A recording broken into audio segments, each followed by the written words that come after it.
There are some wonderful products that you can use that are very handy to use with both watercolor and acrylics. And what I'm going to be using today is something called masking fluid.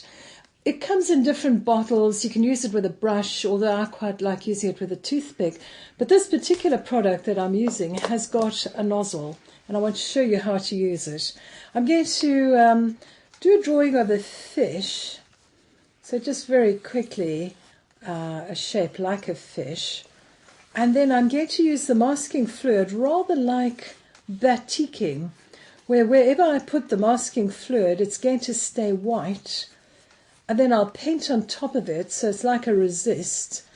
And then when it's dry, I'll be able to peel off the masking fluid and the white lines will remain behind. So what is quite nice about this particular product is that it's already got the pen attached to it. If it doesn't have one, you can use a toothpick or a very old brush. It does wreck your brushes. So you do whatever patterning you would like to do. And here I'm just doing some scales. This is terrific for kids to do, but I quite like working with the masking fluid. Wherever I put the masking fluid down, it's going to remain white.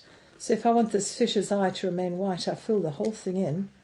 Otherwise, I'm going to just have a bit of the texture of the actual fish left behind like that.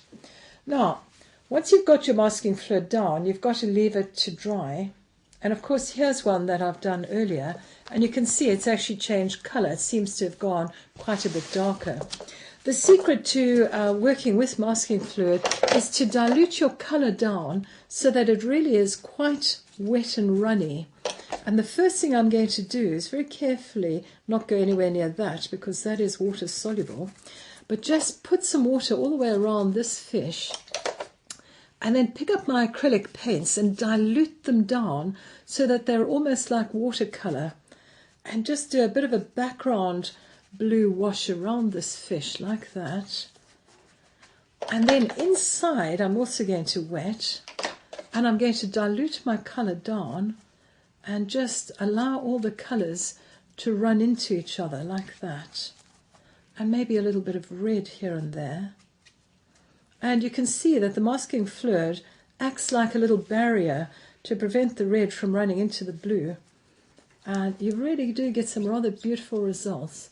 Of course, it can be used to keep buildings white if you're painting them. Anywhere where you want to keep the white white.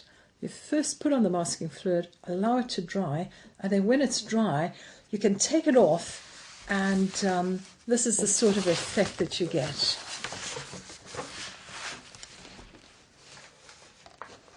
So I've done the painting like that. There's the fish before I put the colour on.